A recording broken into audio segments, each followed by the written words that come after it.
നമസ്കാരം.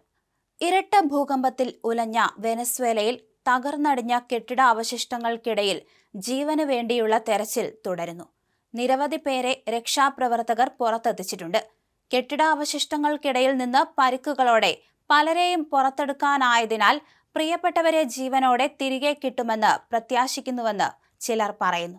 ബുധനാഴ്ച നിമിഷങ്ങളുടെ ഇടവേളയിലാണ് വെനസ്വേലയിൽ 2 ശക്തമായ ഭൂചലനങ്ങൾ ഉണ്ടായത്. മരിച്ചവരുടെ എണ്ണം 1430 ഉയർന്നതായി ഔദ്യോഗിക സ്ഥിരീകരണമുണ്ട്.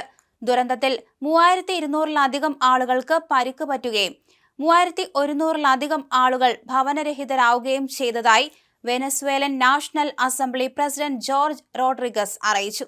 50,000-ലധികം ആളുകളെ കാണാനില്ലെന്ന് ഐക്യരാഷ്ട്ര സംഘടനയും വ്യക്തമാക്കിയിട്ടുണ്ട്. 7.2, 7.5 തീവ്രതയുള്ള 2 ഭൂകമ്പങ്ങളാണ് ബുധനാഴ്ച വെനസ്വേലയിൽ ഉണ്ടായത്.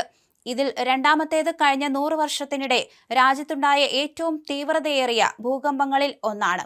റിക്ടർ സ്കെയിലിൽ 7.5 തീവ്രതയാണ് രേഖപ്പെടുത്തിയത്. രക്ഷാപ്രവർത്തനം ഊർജിതമാക്കാൻ മറ്റ് സംസ്ഥാനങ്ങളിൽ നിന്നുള്ള അഗ്നിരക്ഷാ സേനാംഗങ്ങളെ ലാഗ്വയറിലേക്ക് നിയോഗിച്ചിട്ടുണ്ടെന്ന് ആക്ടിംഗ് പ്രസിഡന്റ് ഡെൽസി റോഡ്രിഗസ് വ്യക്തമാക്കി. തകർന്ന ആശുപത്രികളുടെയും വീടുകളുടെയും പുനർനിർമ്മാണത്തിനായി $200 ദശലക്ഷം ഫണ്ട് രൂപീകരിക്കുമെന്നും അവർ അറിയിച്ചു.